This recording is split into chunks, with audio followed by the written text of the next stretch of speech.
with a master's degree in 1978 from University of Gdańsk, and then I continued working in Poland until '86. In 1985, I obtained a PhD, also from University of Gdańsk. Both my master's and PhD work were in ocean optics, specifically devoted to the phenomenon of wave focusing of sunlight by sea surface waves. Then I spent a couple of years in Villefranche-sur-Mer in France as a postdoctoral fellow, working with Professor André Morel, and also collaborating with other people, including Annick Bricot. Then I spent a year at the University Laval in Quebec, Canada, and since 1989 I have been in the United States, initially for a number of years at the University of Southern California in Los Angeles, and as I indicated, since 1997 at Scripps Institution of Oceanography.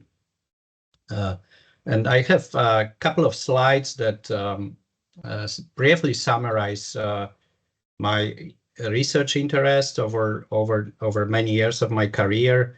So here I highlighted a few areas. I've been interested in fundamental work on particle optics in the ocean, specifically, questions like how light is being absorbed, how light is being scattered by very many different types of particles, biological and non-biological particles, and this involved both theoretical work as well as experimental work.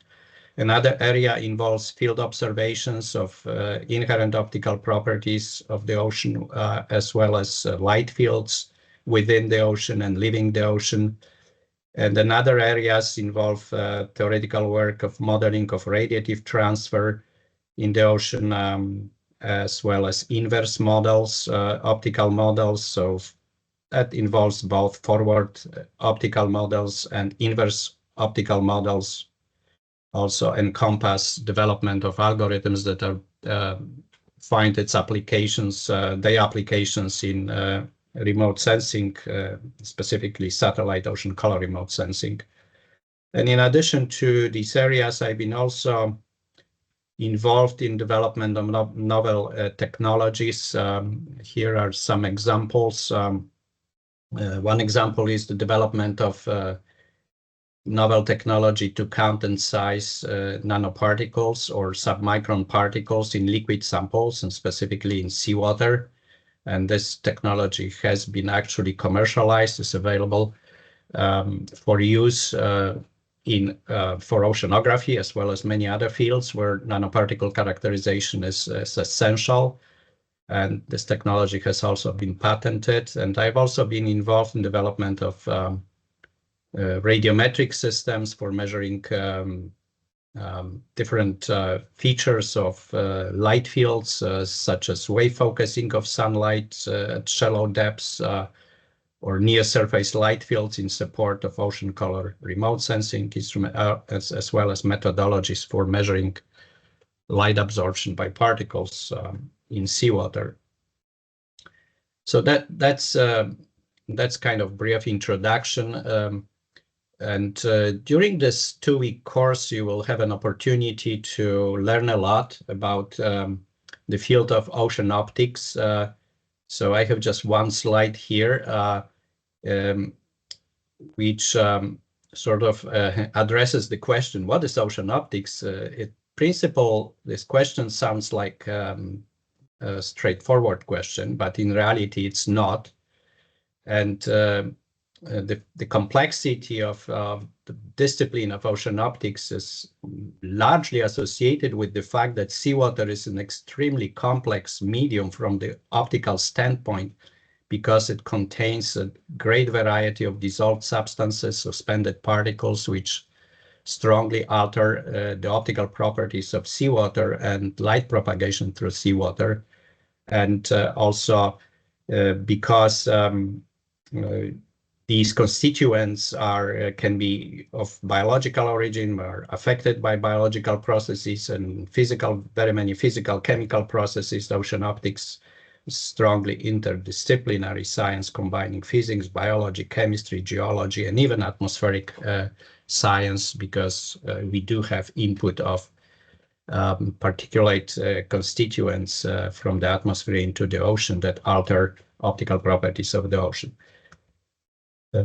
Today's our topic for today, as my title of lecture indicates, is related to the basic physics of light, the nature of light and its properties. And the most fundamental question is, what is light? And this is one of those seemingly simple questions we humans, including scientists, have pondered and struggled with for many, many centuries. And today we have a marvelous answer to this question that reflects the highest accomplishments of human ingenuity and creativity. But even today, even now, our understanding of this question is far from complete. And I have taken the liberty to put here a quote by Albert Einstein, which reflects this complexity and challenges to develop the full understanding of the question, what is light? And this quote goes, every physicist thinks he knows what a photon is. I spent my life to find out what a photon is, and I still don't know it. So it will also be challenging for me within, given constraints of time, within 1 hour to address this question. And okay, I will try to provide some insights into the question, at least at some general level, conceptual level. And in doing this, I will kind of also follow another quote by Albert Einstein: physics should be made as simple as possible, but not simpler. So there will be some physics here. We have no time to go into many details, especially in terms of mathematics and in physics also. But my hope is that, this today's lecture, we provide you with some insights and background that can be helpful throughout the coming 2 weeks of this course. And also, I presume, for some of you, this may be material that you are familiar with, or at least partly familiar with. Maybe for some of you, you will mostly learn new things. So either way, I hope there will be, some significant degree of usefulness to go over basic properties of light and try to address, at least at some general conceptual level, the basic question, what is light? This slide reflects or summarizes a brief, it's sort of a historical account of question of light. The question is about the nature of light. Is it a particle? Is it a wave? Is it both, or perhaps neither? And I will not discuss this historical development in any detail, but I highlighted some aspects of historical developments that I will emphasize today, especially the work conducted in 19th century that established the wave-like nature of light, and then at the turn of 20th century, the physics was turned upside down with new developments and interpretation of light as in terms of discrete concentrations of energy, quanta of energy referred to as photons. And this was the work by Planck and Einstein. And eventually, throughout the 20th centuries, the all-encompassing theory, modern theory of quantum electrodynamics has been developed, which basically describes the nature of light in terms of its particle characteristics. So you can see here, these questions refer to particles, to waves, perhaps both or neither. So we will address this dual nature of light, and one simple characterization of dual nature can be formulated as follows: that when light interacts with matter, for example, in the processes of absorption and emission, which obviously are associated with atoms and molecules, light behaves like a stream of discrete particle-like concentrations of energy called quanta or photons. And otherwise,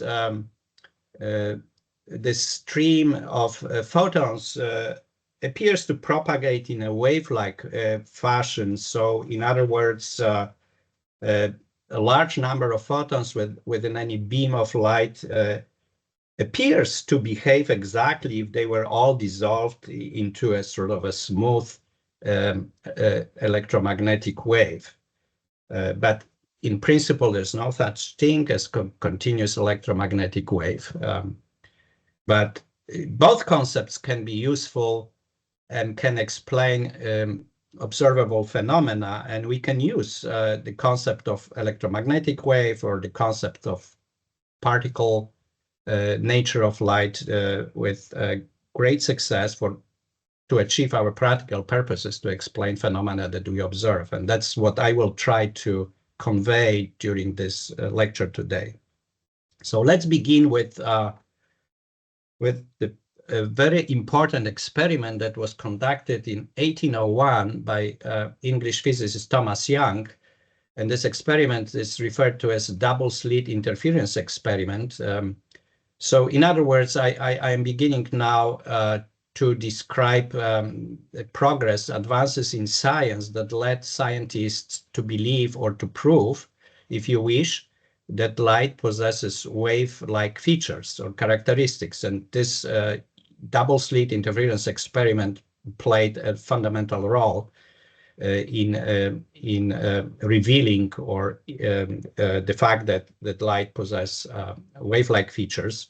So as you can see here, you can see my cursor, I hope. So this experiment basically consists of illuminating two slits here with a plane parallel wave, or initially plane parallel wave, then you can see spherical wavefronts. And I already referred to it as wave. And each of these slits can be considered as a source of spherical waves that propagate away towards the screen. And what you can observe at some distance on the screen, you can see then the pattern of alternating high and low intensities. And this phenomenon, of course, has been experimentally observed at the time of work by Thomas Young. And it can be straightforwardly explained by superposition of waves, two waves. So if two waves on the left-hand side, you see if two waves propagate in phase, then that this superposition is reflected in a constructive interference. So you have increase in amplitude here. And if you have two waves totally out of phase, then there is a total reduction of amplitude due to destructive interference. So this phenomena has been known at the time for mechanical waves, for example, observation of waves propagating on water surface. And now we see this similar interference pattern or interference fringes as alternating constructive and destructive interference. So this has been considered as an evidence for wave-like nature of light. Then in the second half of 19th century, there has been a major development in terms of work by by Maxwell, which and this work basically compiled, if you wish, all knowledge that has been known to Maxwell at his time of electricity, knowledge in electricity and magnetism. And he put together this knowledge mathematically in four equations known as Maxwell equations that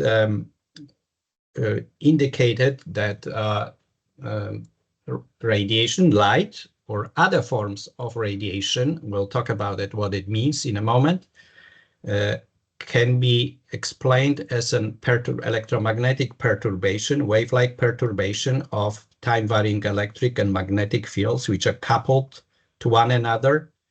And this is this phenomenon is illustrated in this graph. So we have here a direction in the direction of z. We have direction of propagation of electromagnetic wave or electromagnetic perturbation, which consists of two fields, fluctuating orthogonal fields, electric field, which is shown here, let's say, along the x-axis, and magnetic field along the y-axis, two vectors, and they are coupled to one another and fluctuating, and they form this electric and magnetic fields.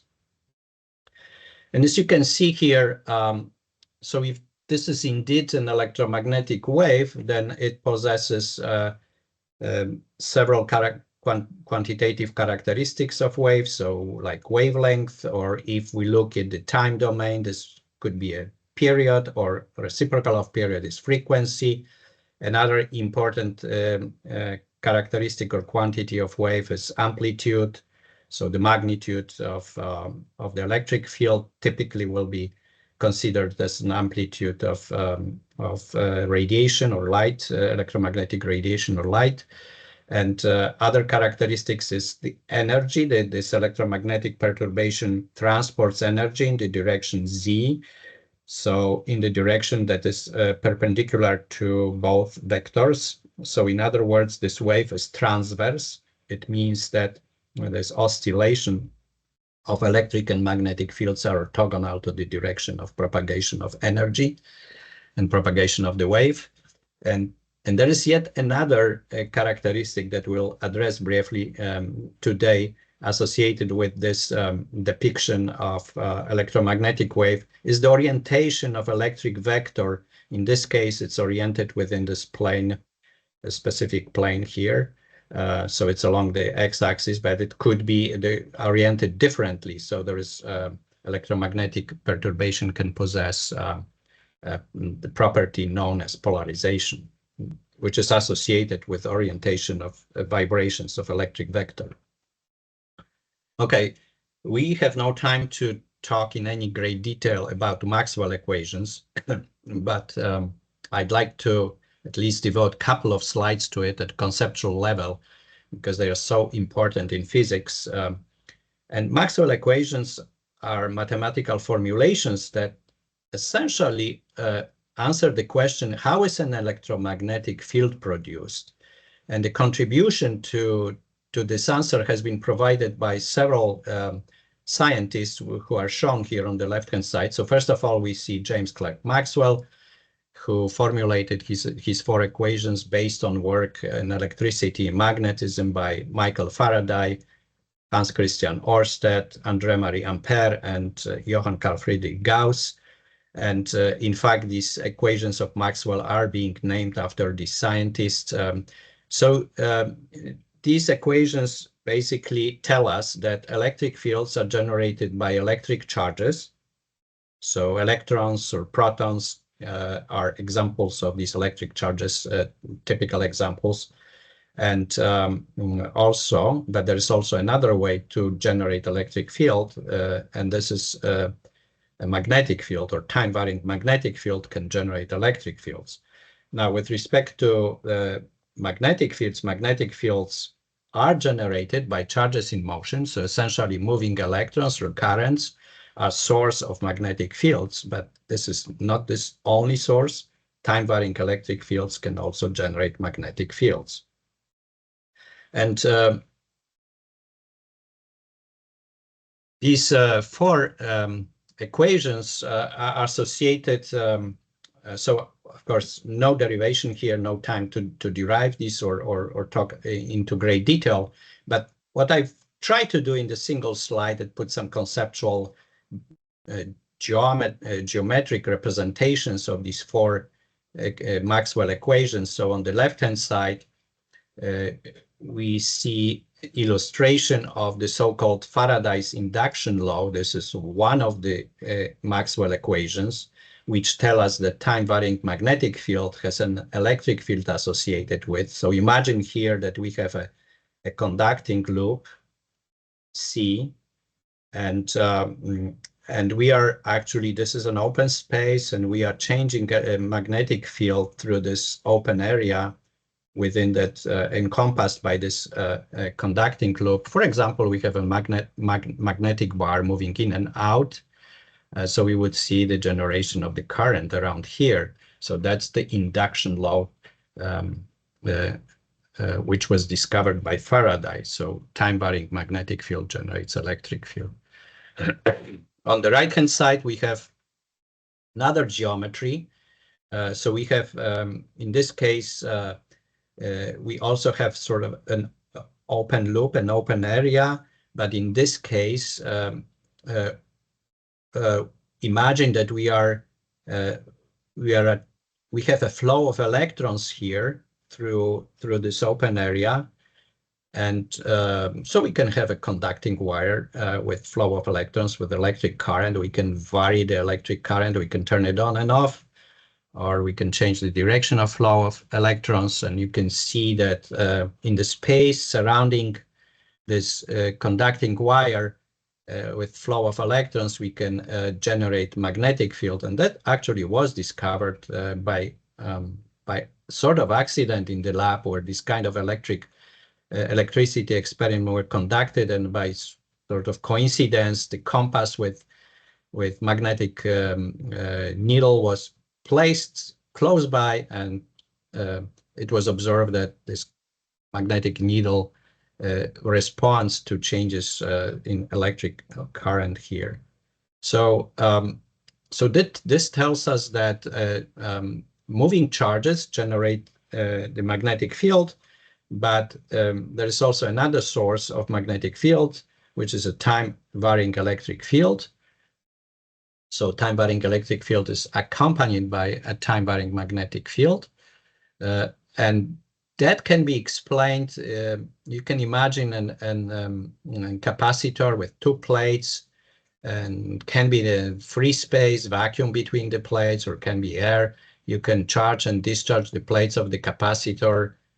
So in other words, you're varying electric field, but the surrounding space of the capacitor will exhibit the presence of magnetic field. And this phenomenon is the only novel, or original, if you wish, contribution that Maxwell added to the existing knowledge of electricity and magnetism in his equation. So the second equation, which is referred to as Ampere's circular circuital law, includes also the contribution of Maxwell, original contribution of Maxwell. The two other equations are associated with the enclosed volume, and one is related, one of these equations is referred to as Gauss's law, electric law, and basically tell us what the net flux of electric field through this closed area that encompasses the volume is in relation to the enclosed charge that consists either of positive charges, which are referred by convenience as sources of the field, and negative charges, electrons, sinks of the electric field. So basically, if the net charge is zero, then the net flux electric field through this closed area is also zero. But in principle, the net flux can be non-zero, because we may not have the full balance of positive and negative charges, sources and sinks. And by analogy, there is yet another fourth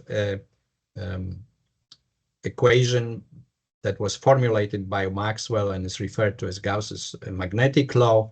So that's pretty much similar in geometry, is identical to what we have on the left-hand side for the electric law, but in this case, we are dealing with a magnetic field, and we are asking ourselves the questions: what is the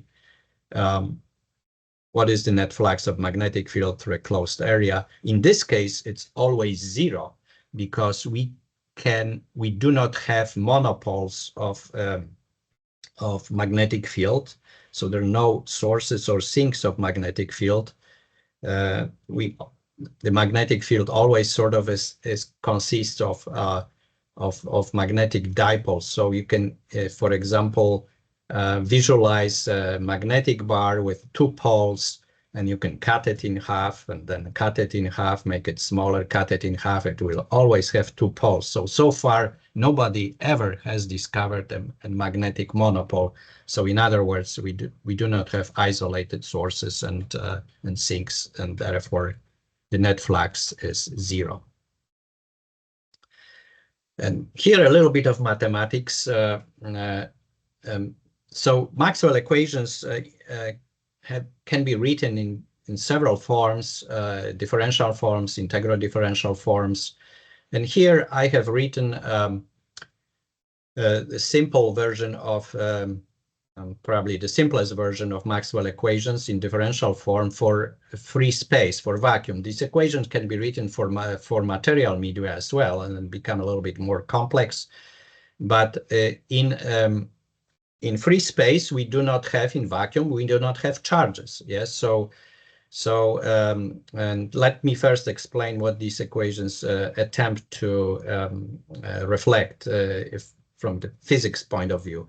So E vector is the vector of electric field and B is the vector of magnetic field. Essentially, you can think about this strength of electric or magnetic field as a force acting upon charges. So electric field, so that could be a force, that is like a force per unit charge at rest, or if charges are in motion, there is additional force, magnetic force, which is also indicated by the strength of the magnetic field B. And on the right-hand side, you also see two parameters. We don't need to go into details. These are physical, basic physical electromagnetic quantities. For the free space, they are indicated with the subscript here, not, so mu zero or epsilon zero. Magnetic permeability or electric permittivity. These quantities are known and have been known to Maxwell at his time. And so you can see here on the left-hand side, we have this scalar operator known as Laplacian, which is essentially the second derivative with respect to spatial coordinates. On the right-hand side, you have second derivative with respect to time. And these are vector equations. Okay, but each vector equation can be written in terms of, each of these two vector equations can be written in terms of three scalar equations where let's say, if we just focus on electric field, it can be written a scalar equation for the x coordinate or x component of electric field, y component, and z component. And here you can see, so overall you can have 6 scalar equations for these components of E and B vectors. And I have written just one scalar equation for the x component of electric field, and you can see it has a very that it has a form. To those of you who are familiar with the wave equation, it has a form of wave equation that has been known at the time of Maxwell. By the way, Maxwell worked on this in 1860s, and the wave equation was known at the time, and the solution of a wave equations are harmonic function, cosine or sine-like functions. But this equation would satisfy the wave equation. This Maxwell equation would satisfy the wave equation under the condition if the product of these two electromagnetic constants, in this case, these two constants are for free space, if the product of these two constants is 1 over squared phase velocity of wave. Phase velocity of wave here is indicated by the symbol C. And it turns out that at the time of Maxwell, these two constants, electric and magnetic, electric permittivity, magnetic permeability, have been known, and the speed of light or phase velocity of light was known at the time in 1860s with relatively good accuracy. So Maxwell could basically double check if this equation is being satisfied. If it is, then he would conclude that this equation, electromagnetic, comes from electromagnetic theory, from electricity, magnetism, satisfies the wave equation. And this is exactly what happened. So he inserted experimentally determined values of these two electromagnetic constants, and and obtained the value which is close to the speed of light, which is 3 times 10 to 8 meters per second, or 300,000 kilometers per second. And in his work published in 1864, he wrote, "This velocity is so nearly that of light that it seems we have strong reason to conclude that light itself, including radiant heat and other radiations, is an electromagnetic disturbance in the form of waves propagated through the electromagnetic field according to electromagnetic laws." So you can see here in this sentence, including the light itself, including radiant heat and other radiations. That's important because at the time it was known that there are, in addition to light, there are other forms of radiation, such as UV or infrared, which are not visible to the human eye, and as you've seen in these equations, there is nowhere you can see explicit wavelength or explicit frequency. So these equations are applicable to a broad range of frequencies and wavelengths, which essentially reflects the fact that we are dealing with electromagnetic radiation. In this case, in the form of electromagnetic wave that can possess very different frequencies, wavelengths, and therefore this is what represents the so-called electromagnetic spectrum, with different forms of radiant energy, where light is just one of its forms with very specific range of wavelengths and frequencies. So the conclusion by Maxwell was one of the greatest intellectual achievements of all time. Not only were electric and magnetic fields tied together in his equations, but light itself was shown to be an electromagnetic phenomenon. I indicated earlier that a very important characteristic of electromagnetic wave is that it transports energy. And the concept of Poynting vector is very important because it quantifies the energy transported by electromagnetic wave per unit time, per unit area. And here you have a representation, mathematical representation of instantaneous value of Poynting vector. So it's a vector because it tells us about the direction of propagation of energy, which is, as I indicated, is orthogonal to electric and magnetic fields. And it also, of course, has magnitude, which is defined through this vector product of electric and magnetic fields. And we have constants that we already know the relationship between the two. So this is how the instantaneous values can be expressed in terms of electric and magnetic fields. But these fields are fluctuating very rapidly in the part of electromagnetic spectrum that we are mostly interested in this course, with the visible portion of light of electromagnetic spectrum, which we refer to as light, or near infrared, or near UV. The frequency of fluctuations of electric and magnetic fields is very high. In the visible, these fluctuations are on the order of 10 raised to power 14 or 15 cycles per second. So typically in our everyday practice in ocean optics or ocean color remote sensing, the instruments that measure energy, electromagnetic energy, these instruments do not respond so fast. We do not measure these fluctuations at these very short time scales, but we do measure time average magnitude of carried by this electromagnetic perturbation. And it is represented by time average magnitude of Poynting vector. And if we now go back to wave equation, Maxwell wave equation, and its solution is, and we recall that solution of wave equation is a cosine-like function. So if we average the cosine-like function over many cycles, then we obtain the relationship between the time average magnitude of Poynting vector and the squared amplitude of electric field.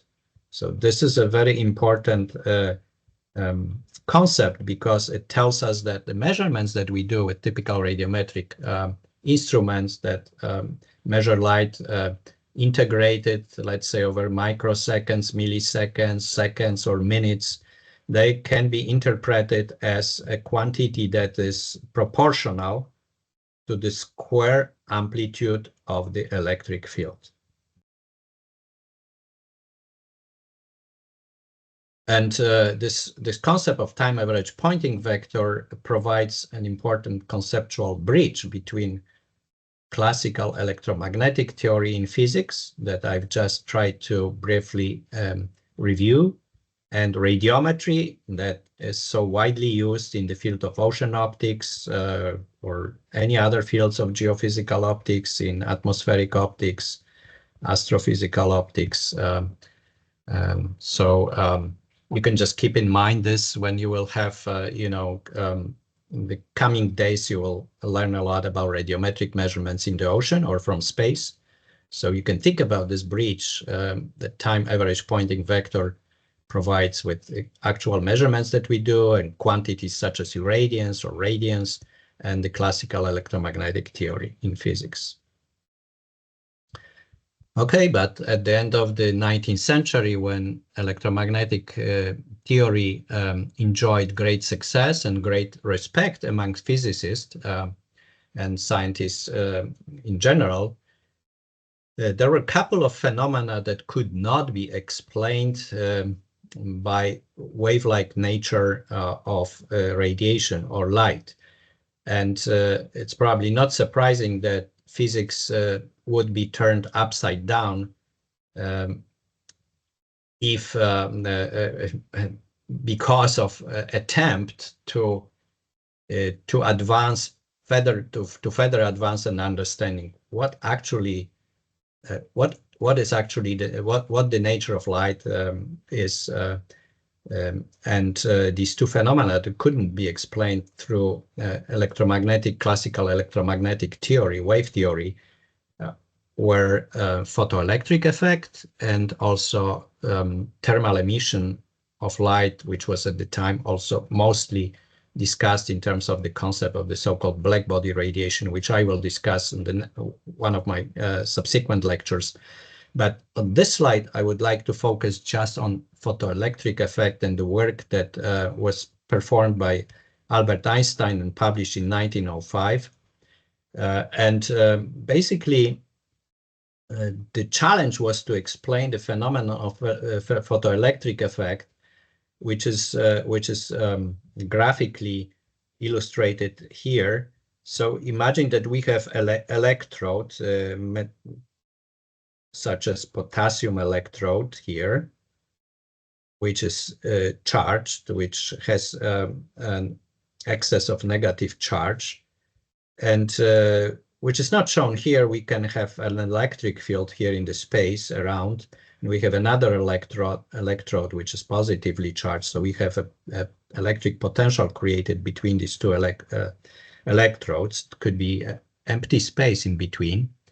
And we are illuminating potassium electrode with a beam of light. And we are illuminating with a beam of light different colors, red, green, and blue or violet. And the observation has been that regardless of how intense the red beam of light is, nothing is really observed here in this experimental setting. But if we illuminate the potassium electrode with the beam that has a different color, green or violet, we can see electrons being ejected. We can see the flow of electrons basically between the two electrodes as a result of ejection of electrons for atoms at the surface, present at the surface of potassium electrode. So this was a very important observation, and it led Einstein to postulate that light actually is not a continuous electromagnetic wave, but light consists of discrete portions, quanta of energy, And these different quanta of energy have different magnitude at different parts of the spectrum, with lower amount of energy in the red and higher as we move towards the green and blue and violet. So these particle-like entities of light, which later have been called photons. So Einstein actually didn't coin the term photon. It was coined later by another scientist in the 1920s and is being used until today. So photons, these particle-like entities called photons, possess different energy at different wavelengths or different parts of the spectrum, or different frequencies. And the energy of a single photon or single quantum of energy is proportional to frequency, which is here this nu symbol, Greek symbol nu, and the constant of proportionality is the Planck constant. We'll learn a little bit about it later. So the most important message I have here, that the quantum of energy can be represented by the product of constant and its frequency, a frequency or is inverse to wavelength. So in fact, as the frequency increases of the photon, then energy increases, or as the wavelength is decreasing, the energy is increasing as well. I will now so at this point in time, now we have two concepts, wave-like description, and for example, Young's experiment, double slit experiment, has been used in 1801 to successfully explain observable phenomena of interference pattern. But then photoelectric effect required a different concept, and the concept of quantum energy of particle-like entities called photons have been born. In fact, this is when quantum physics was born, and then eventually throughout the 20th centuries, this theory evolved into quantum electrodynamics, which is now the most modern representation of how we describe the interaction, how we describe radiation, electromagnetic radiation, light, and interaction of light with matter at the level of atoms and subatomic particles. Let's fast forward now 180 years from 1801 experiment by Young to 1981. So we have now 180 years later. And next, I want to here just talk a little bit briefly about a very interesting experiment that was conducted by scientists at Hamamatsu Photonics. And this is essentially experiment that looks like Young's experiment, double slit experiment, but here with the technology available at the late 20th centuries, technology of generating very weak beams of light, essentially as weak that you can think about that we are just sending single photon at a time. And we have very sensitive detector here. This black area represents a detector, which consists of actually of very many small sub areas of detectors. And whenever the single photon hits this detecting area, you can see here this bright dot. So this experiment, looked exactly like Young's experiment in a sense that single photons are being sent towards two slits that are separated from one another, and we have a detector located behind these two slits. So this is like the screen, where you've seen interference patterns in the Young experiment. What happens if you make observation over a short period of time? Let's say you start experiment, you start sending the single photons one at a time, and after 3 minutes you see several bright dots on this aerial on the surface of the detector, and you see rather random distribution of these photons. You continue for a few minutes later, you see now many more photons interacted with the detector, and you can see now dots spread all over the space, but still in a random-like fashion. But when you continue for observing for much longer period of time, you start seeing that more organized pattern emerges. You can see that the probability of photons hitting certain area is higher than other areas. So these lines see more photons than in between. These are darker ones. Then you observe for 6 hours, and when you see the pattern that is reminiscent of what has been observed by Young 180 years earlier. So what that tells us, it's a very stunning result. We are just sending one single photon at a time, and we see interference pattern, which tells us that single photons can interfere with itself, which sounds kind of strange and difficult to understand, but this is exactly what happens. And I think you will have access. I will make my slides available in like PDF files, so you will have an opportunity to review my slides. And so I provided for your convenience here some links. We have no time during the lecture to do it, but I would encourage you to go to these links and look at the movie. It is of the Young's double slit interference experiment with single photons. And this is very interesting. I think you'll enjoy it. 10-minute movie. It has a comments, so you will see how this experiment, Hamamatsu experiment, captured the dual nature of photon by a special camera for the first time ever, showing that the particle-like nature of light, photon nature of light, also involves that photons, particles, possess wave-like properties because they can interfere with themselves. Okay, so a little bit of a summary of, well, before a summary, the question about this dual nature of light has obviously been of great interest to many scientists, including people who made major contributions to advances in science, including Nobel Prize recipients who work on light and nature of light.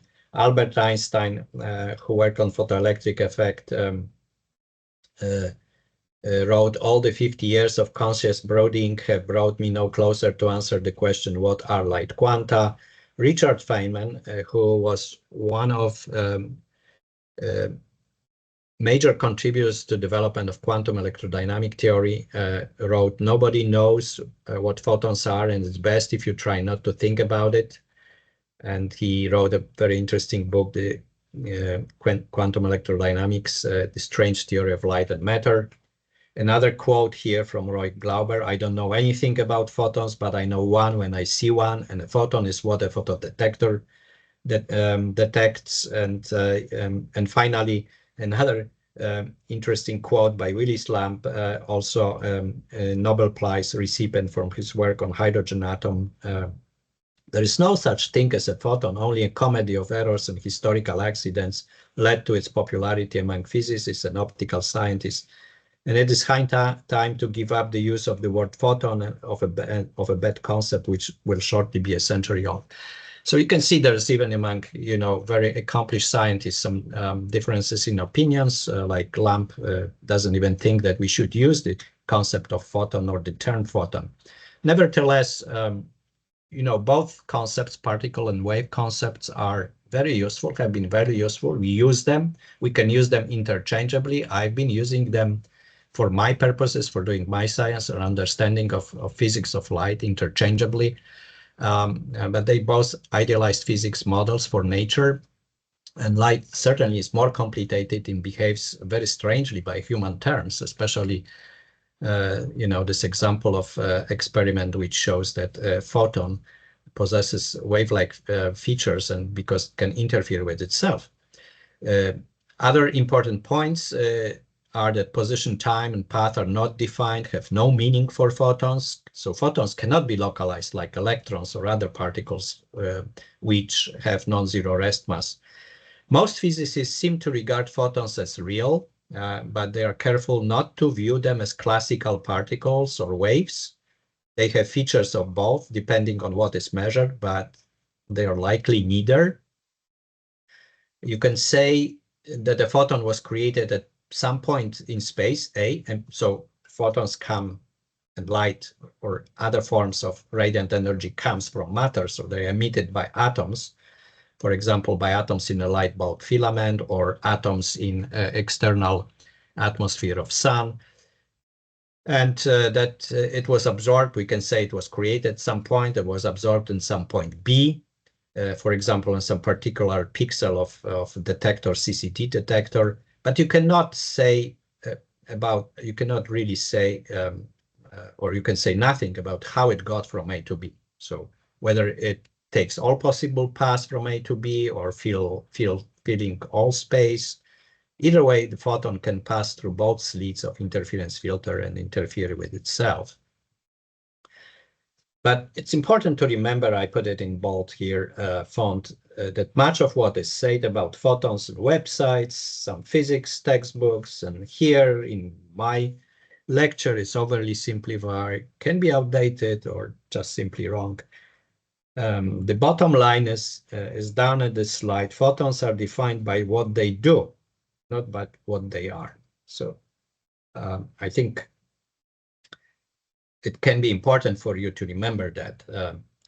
It doesn't mean that we shouldn't use the concept. We can talk about light as waves. We can talk about particles as long as it, suits us and provides satisfactory understanding of observations, phenomena that we try to explain. But fundamentally, we should remember that photons are defined by what they do, but not what they are. Here's another slide with, okay, I will skip this one, but if you look at the PDF of this lecture, for those of you who have deeper interest in these basic physics questions, I came across a paper, quite recent paper now in 2015. So there's still, you can see efforts working on very fundamental questions of dual nature of light and trying to experimentally prove or that radiation or light has both features simultaneously, exhibit both features simultaneously. And this experiment and this publication and talks about this. Apparently the first ever experiment that successfully observed both the particle and wave-like behavior of light simultaneously at the same time. So we often like to try to visualize graphically phenomena, and I have taken one example of attempt to graphically visualize both dual nature of light, so wave-like and particle-like nature, and this is from one of the physics textbooks. So you can see something like this, where a mix of photon particles with wave properties is attempted to be visualized in this way. But of course, as I indicated before, these kind of attempts are still overly simplified or simply wrong. But what we need to know about photons is that the photon is a quantum of electromagnetic radiation with energy Q related to its frequency. I used a different symbol in one of the earlier slides. Here frequency is F, the same thing. And wavelength, so Q is the quantum of energy is H times F or Hc over lambda. And so you have values here for Planck's constant H, for the velocity of light, or speed of photons in free space. It's very large number, 300,000 kilometers per second. So some of you may know that light, it takes only about 8 minutes, 20 seconds for photon to propagate 150 million kilometers from sun to Earth. So this very large number explains this very, very rapid propagation of radiation. And another aspect in this slide that I would like to emphasize is the fact that that if we consider different media than free space, there is a relationship between the phase velocity and the quantity that's called refractive index of the medium. So refractive index of free space, of vacuum, is 1. But if we are thinking about the ocean water or water, then the refractive index of water is different from 1. And in the part of the electromagnetic spectrum that we are interested in mostly during this course, in the visible part, this value of refractive index of water is approximately 1.33, 1.34, and the phase velocity is related to refractive phase velocity in the medium of interest, in this case in water, is related to refractive index of water and the phase velocity in free space through this simple relationships. In other words, the phase velocity drops by factor 1.34 in water than compared to free space. However, if we, and that's kind of important, because if we think about energy of photon in water, so let's say the photon propagates from, it's unleashed from sun, it's unleashed, is produced by some atom within the sun and propagates through empty space, then through Earth's atmosphere, gets to the ocean surface and propagates across the surface, and let's assume with no loss of energy. So energy is being satisfied. The quantum of energy of a photon that is in water is the same as it was in the atmosphere just before it entered water. So the energy is still h times frequency, but the frequency now is a ratio of phase velocity in water over wavelength in water. So both these quantities change in synchrony.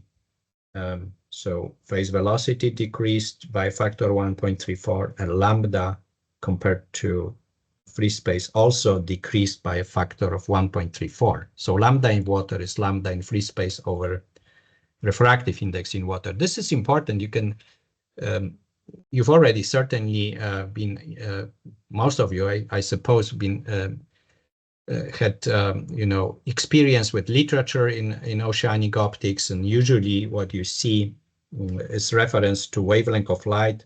In most papers, in most literature, there is no explanation or explicit statement that lambda refers to free space, even though we are talking about radiation in water or light in water.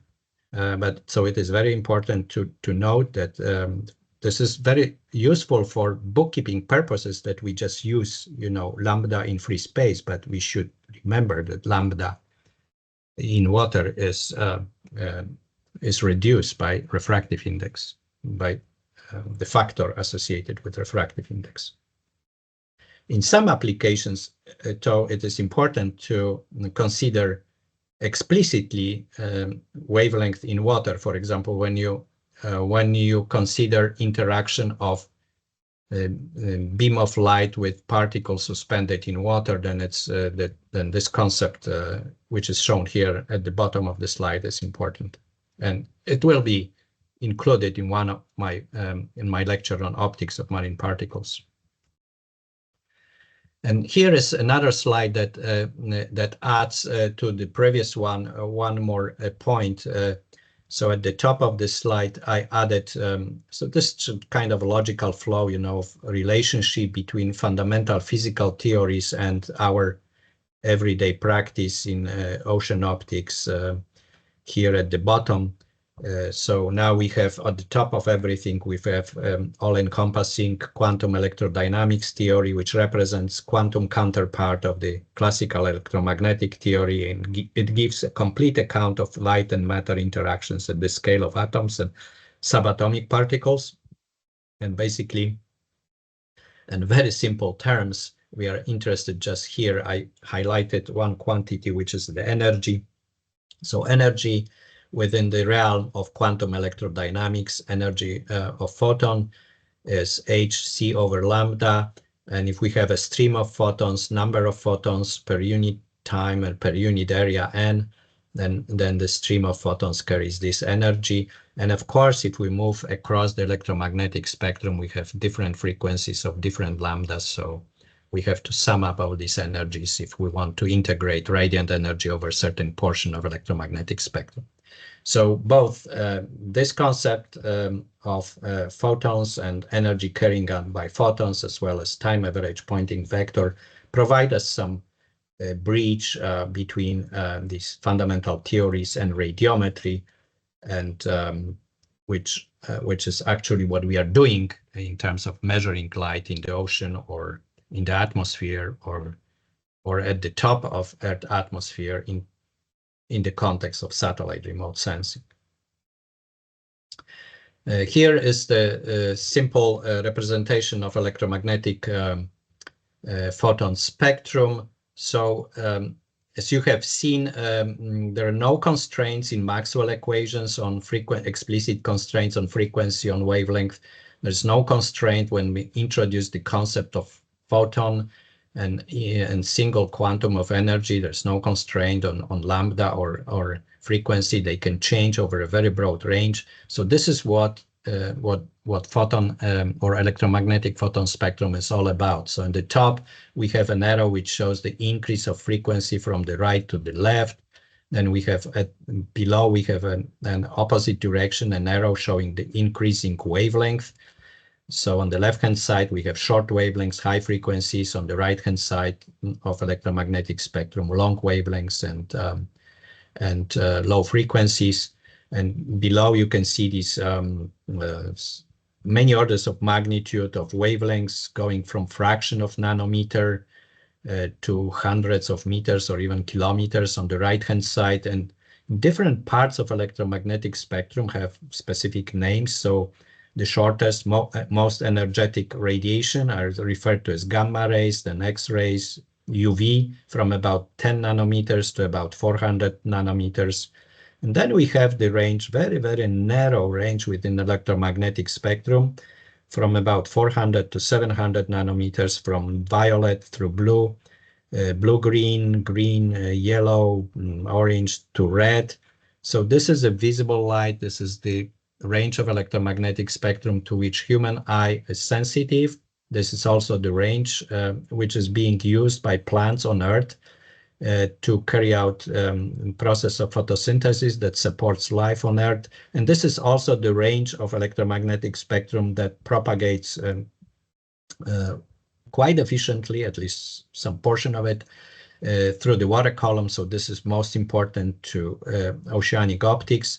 But ocean optics is also concerned with near UV and near infrared. It's also important. So not just visible is important to ocean optics, but also on both sides of visible radiation, both sides of electromagnetic spectrum can also be important in ocean optics and satellite remote sensing as well.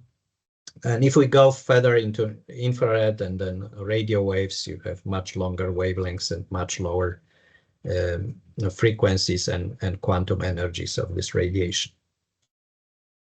This is a busy slide, but I included it mostly for your reference. So if you have PDF of this, you can look into it because there are additional information. So that now in the vertical, we show the range of frequencies, wavelengths, energy of single photons in different units, electronvolts or joules. And you have the names, gamma rays, X-rays, UV light, infrared, microwaves, radio waves here. And on the right-hand side, you have also natural sources, microscopic sources of radiation, which are associated with matter, with atoms or subatomic processes. So atomic nuclei are responsible for high energy radiation. But if we go to UV light, the processes associated with inner and outer electrons are most important. If you go to infrared now, molecular vibrations and radiations are more important. And further to the right, you see also different ways to detect radiation at different parts of electromagnetic spectrum, or different ways to artificially generate radiation in different parts of the spectrum. But for example, in the this gray area that is highlighted here across the slide, it shows here on the left-hand side the frequency of visible radiation as 10 raised to power 14, 15 cycles per second. So very high frequency in terms of, being ability to measure it with our typical radiometric detectors. So that's why we are measuring this time average energy associated with this high frequency radiation. Okay, so let's see, I have about half an hour left, and we'll now talk briefly about some other properties of radiation in the context of wave-like nature of light.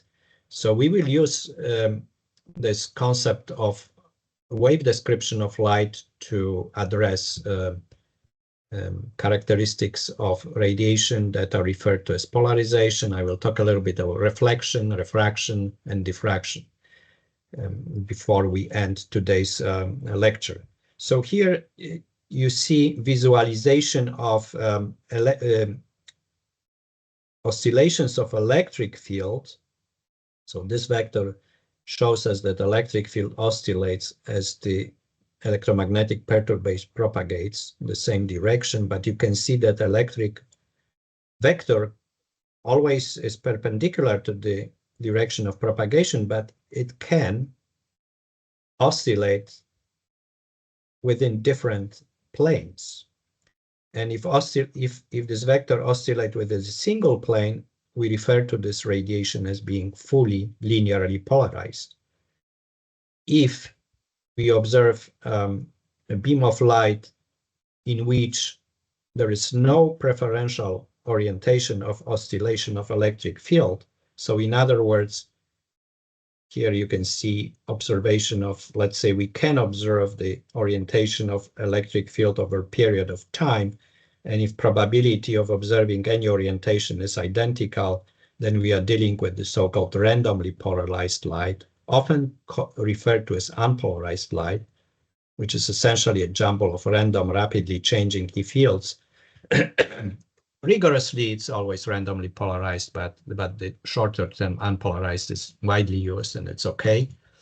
And example of this randomly polarized light, very good example, is if you were to measure beam of light, solar beam of light outside the Earth atmosphere. So if you have a detector pointing towards the sun disk, this is what you would see. The solar beam outside the Earth atmosphere is randomly polarized. However, when the beam of light, a randomly polarized beam of light, enters material media such as Earth atmosphere or ocean water, there are interactions with atoms, which these interactions of the beam of light can lead to acquisition of a certain degree of polarization.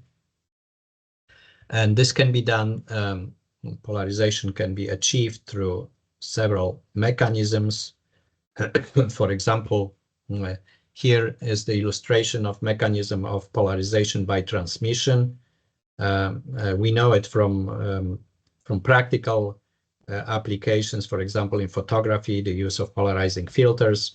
So if we have here a filter that is built of long chain molecules that are being oriented here in the vertical. So these are basically polymer-like molecules which are orderly oriented. And if we send randomly polarized beam through such filter, we will transmit only the horizontally polarized beam, and the other component, the vertically component, will be absorbed. So through transmission, if we flip, or if you not flip, you just rotate the filter, you can just obtain here vertically polarized light. So in polarization, there's always important to make a reference. There has to be some reference geometry to which we refer to. In this case, I'm just conceptually referring to this as horizontally and vertically polarized light.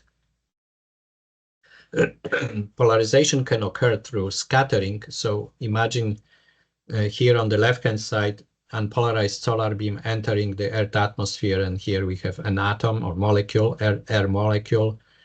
So this beam interacts with it, and as one manifestation of this interaction is scattering in different directions, and the beam being scattered by very tiny molecules or atoms acquires strong linear polarization at 90 degrees scattering, but other degrees you would see some partial polarization and no polarization at the forward propagation.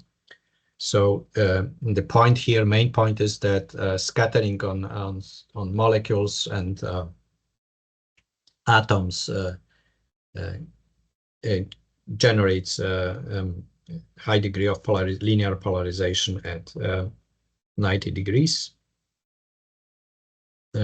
So this is the same, on the left-hand side is the same illustration of polarization, a little bit different, graphical representation, unpolarized beam, and you can see at 90 degrees scattering, this vector, electric vector, is just vibrating in one direction. There is no vibration in horizontal component. And on the right-hand side, you see another example of polarization through scattering, which is essentially scattering by, it's typically referred as reflection. If we have two media with different refractive index, the reflection is just manifestation of scattering of the surface between interface between the two media. Let's say we have atmosphere above, and here this below we have a parcel of ocean water. And it turns out that if you have unpolarized beam incident upon that surface at a specific angle, and that angle is about 53 degrees, the angle measured between the vertical to the interface and the direction of incidence. And at that angle, the reflected light will acquire very high or perfect linear polarization. So that's polarization by reflection. And that angle of 53 degrees for the system of atmosphere-ocean system is referred to as Brewster angle. And you probably learn a little bit more about it later during this course, because this feature can be important, measuring water-leaving light with radiance sensors looking down. So you can utilize this Brewster angle geometry to try to eliminate reflected light of the surface. But just you just don't want to measure reflected light, so we can put an appropriate polarizing filter so that you don't measure polarized reflected light of the surface. You just want to measure light leaving from below the surface and going into that direction of observation. I just mentioned plane polarization or linearly polarized light. That's one example. Both terms are being used interchangeably. So where we have electric vector just oscillating within a single plane, but this graph introduces an additional aspect of it, that every electric vector at any given time can be decomposed into its two components. So here, y component and x component. So that's very important in when we try to understand and develop understanding of how we generate different polarizations. It's important to consider the fact that electric field can be decomposed into orthogonal components. Another example of sort of pure perfect polarization is circular polarization of light. So if we are able to observe the behavior of the tip of electric field over time as light propagates towards us, and if this tip of electric field behaves in orderly fashion in a way that it just rotates clockwise, then we would refer to this light as right circular polarized light, or if it rotates in opposite direction, it would be left circular light. Okay, polarization may at first glance, and in general, it can be a complicated aspect of nature of light and its properties. And the mathematical description of full state of the beam of light in terms of the energy being carried out by this beam and its polarized properties can be quantified in terms of the so-called Stokes vector, which consists of 4 numbers, usually symbols I, Q, U, V. And these symbols, I basically represents the magnitude of energy being carried out by the beam, regardless of polarization states. The Q and U values characterize the potential degree of linear polarization, and V circular polarization. And on the top here, I wrote simple equations for X and Y components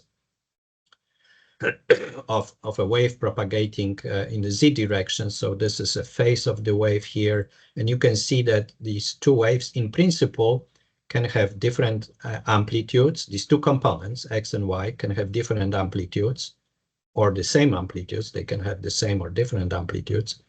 And they can also differ in terms of phase. And this is very important in interpretation or generation, or how we interpret different scenarios of how polarized light is being generated.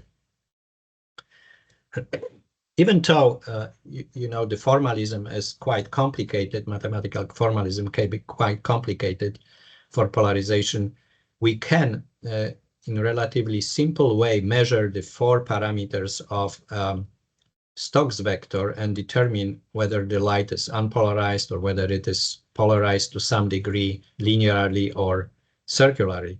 And this is shown here in this bottom part of the slide. You can see that the I is basically to measure the magnitude of energy of the beam. Basically, we have detector that transmits or receives an intensity of light without any regard to its polarization state. So the detector is insensitive to polarization, which just respond to amount of energy being detected. Or you can accomplish this measurement of I also by measuring, by making 2 measurements with a polarizing filter, which in front of the detector, which is called analyzer, which just detects either the horizontally polarized component of the beam and vertical component, and takes the sum, and then we get the quantity of I, the magnitude of energy. And then to characterize the linear polarization, we have to measure Q and U. So we have to make 4 measurements. We measure horizontally polarized light with appropriate analyzer in front of the detector, then vertically polarized light. And then we also measure light with 2 analyzers at 45 degrees and minus 45 degrees. We take differences in each case here, and we calculate Q and U. And finally, to get the last 4th parameter, Stokes parameter, we make 2 measurements of first clockwise and counterclockwise circular polarization, and the difference tells us whether light possesses any degree of circular polarization. So if Q, U, and V are all 0, then light is fully unpolarized. If these Q and U are non-zero, then it would be partially polarized, can be fully linearly polarized, and similarly with respect to circular polarization. And on the right-hand side, you see the mathematical expressions for degree of polarization. So that's the degree of total polarization in terms of Stokes parameters, degree of linear polarization, and degree of circular polarization. For the sake of time, I'm going to skip this slide, but I would like to encourage you also to utilize as a sort of a homework to look at this link. I find it quite nice for intuitive understanding of polarization. So if you go to this link, there will be a feature tool called superposition of waves. So you can see here a single wave and its visualization of fluctuations, let's say, of electric field in a single, along a single direction. Here you see a little bit more advanced visualization when you have in the blue, you have a resultant or net electric field, which results from these two components, green and red components. So if you are in this tool, you can change the parameters of these two components, red and green components. You can change the phase of one component relative to another one. You can change amplitude of one of the components, and you will see very interesting patterns you can create. For example, if you create a phase delay of one of the two components by a quarter of wave or 90 degrees, you will create circularly polarized light. You can also create elliptically polarized light when you change amplitude, when the amplitude of both orthogonal components are not identical to each other, or if you change the phase by a different amount, you can also create differently polarized light, specifically elliptically polarized light. And my final set of slides refers to, this is a busy slide, a lot of text, to a brief explanation of phenomena of reflection, refraction, and diffraction in terms of wave features. And in this, I decided to use a very old concept for this explanation. So I start the slide here with the statement that we can think of waves and the overall pattern they produce, rather than being a real wave field, as a theoretical device that wonderfully enough tells us where the light will end up. And I will use this Huygens-Fresnel principle, and Huygens is worked in 17th century and Fresnel is 19th century. And basically this principle that has been introduced states that every point of the wavefront becomes a source of secondary spherical wavelet, and the secondary wavelets emanating from different points mutually interfere and determine a new wavefront at any subsequent time. And this concept, simplified concept, is successful in explaining the rectilinear propagation of light and the laws of reflection and refraction. And if we additionally in this Huygens principle use the concept of interference, which accounts for the changes in the phase of different spherical wavelets produced along the wavefront, this is the Fresnel principle, then we can also explain the diffraction effects. So here we see illustration of reflection at the boundary between two media of different refractive indices. So in the top, let's say atmosphere, at the bottom is the ocean. You can see the beam of light. AB is the wavefront. So this can be a crest, and the white areas could be a trough of the wave. And you can see here at certain point in time, this wavefront is shown as AB.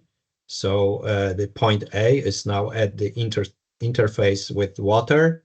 And after a certain period of time, the same period of time that this portion of the wavefront propagates from B to D, this portion of the wavefront from A will propagate back in the atmosphere from A to C.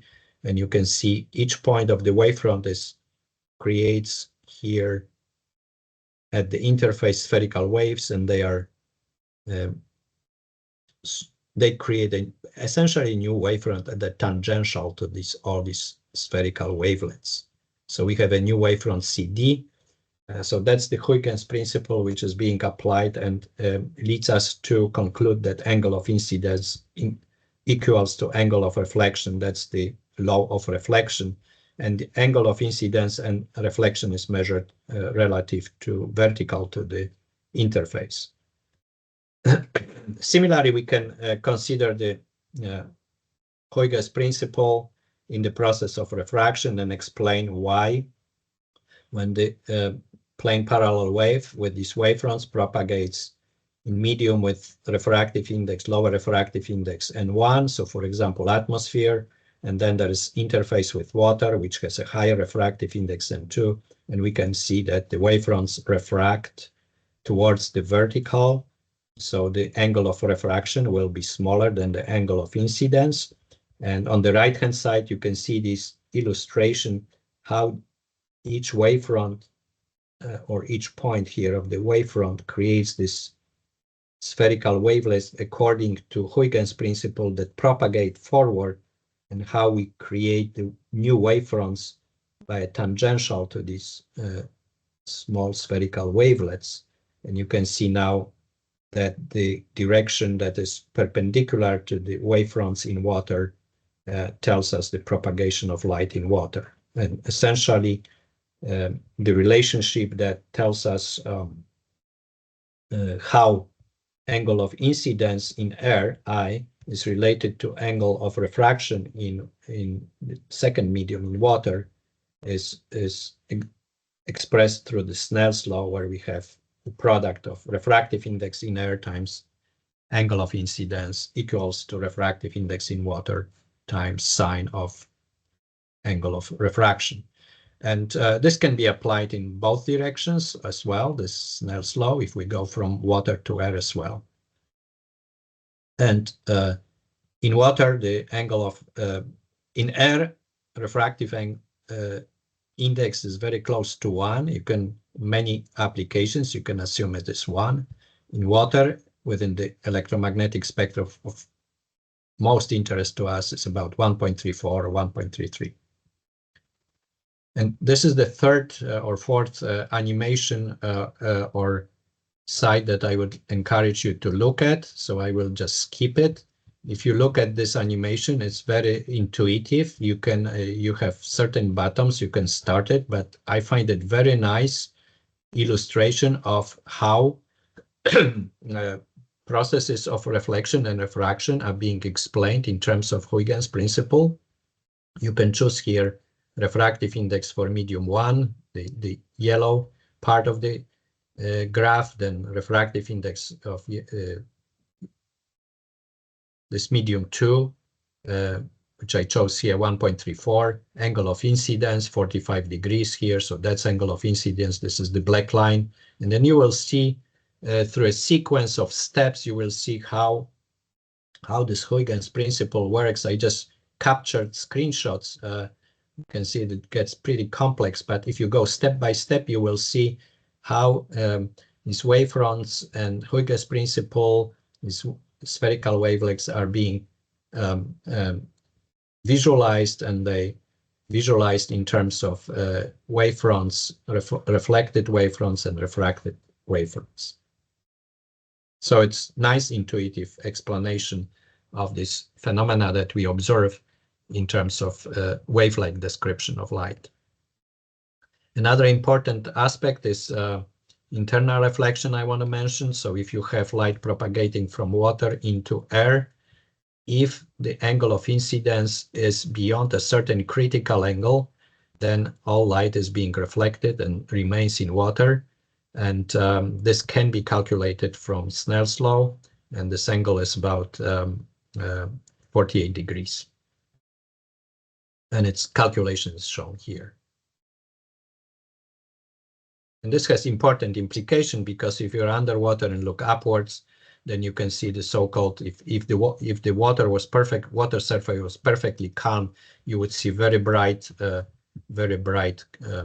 sphere or circle. So that's the sky that is being contained with the solid angle, which is 2 times that critical angle, so about 97 degrees. And if you look away from that Snell cone, which is called here Snell cone, then you see, much darker area. These are the photons that are either backscattered within the water column and propagate down, or or reflected off the surface and propagated down. So it's much less intensity than within the Snell cone, which represents all the downwelling light coming from above. Another phenomena associated with refraction and reflection is wave focusing of sunlight that you are all familiar with when you observe shallow bottom of a swimming pool, for example. Under sunny skies, you see these bright patterns of light sweeping across the bottom due to focusing of light by curvature of surface waves, focusing and defocusing. And this is a slide that a picture I took at the early edition of IOCCG course in Villefranche, when I took a picture of fluctuations, focusing and defocusing of light. You can see slightly undulated surface, and you can see in reflected light from these curvatures at the surface produce this focusing and defocusing of light.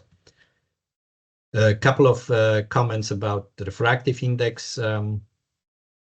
Again, you can review my slides later in greater detail, but I am focusing here on a very broad range of electromagnetic spectrum represented through different wavelengths. Visible wavelengths are here highlighted by yellow, so very narrow range.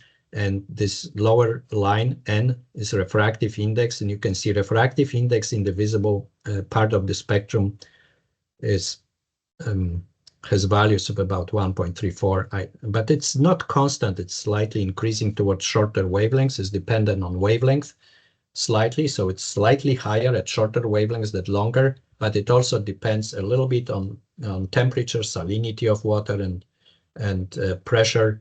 So I included here a table with the range of refractive index for different temperatures, salinity, and water. But basically, this range is between about 1.33, 1.36.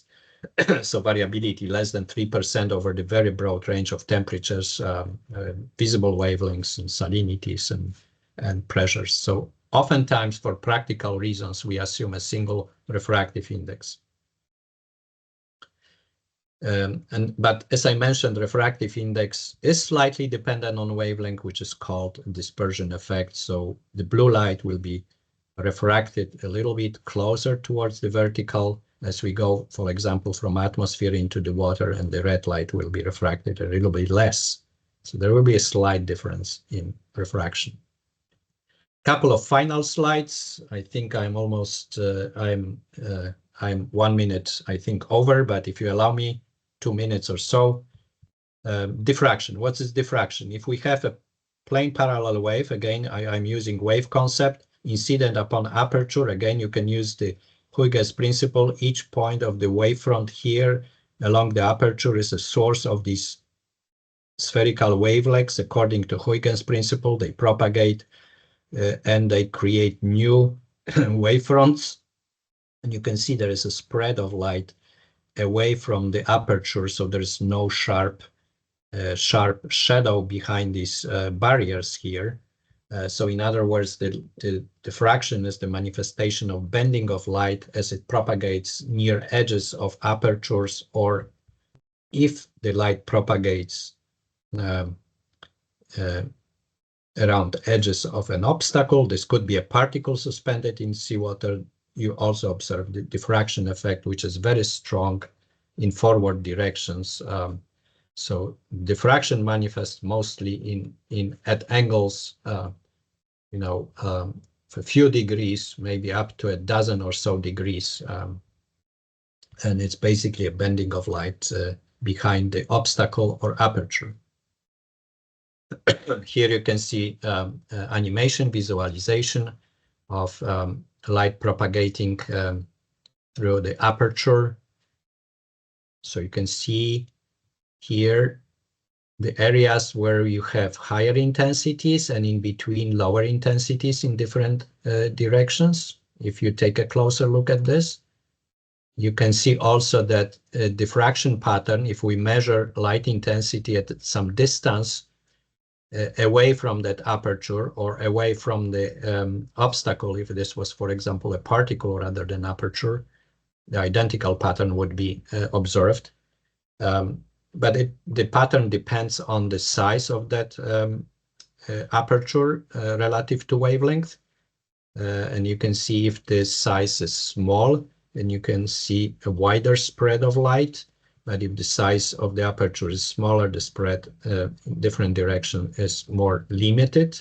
And I also suggest you to look at some links here for this visualization. And I think I have the final slide summarizing diffraction here. So let's say we are sending a plane parallel wave at the aperture, and we are creating light that is being propagating away from the aperture in such a fashion that we see a pattern, essentially interference fringes pattern with high intensity, low intensity, high intensity, low intensity, because of constructive and destructive interference of portions of radiation emanating from different parts of the aperture. They travel different distances to a given point at the screen or detector, and they interfere either constructively or destructively. So if we look at the intensity across this detector or screen, you can see a central maximum of intensity and then minimum and the secondary maxima and minima. As we increase the angle of observation or angle of scattering, we can think about it.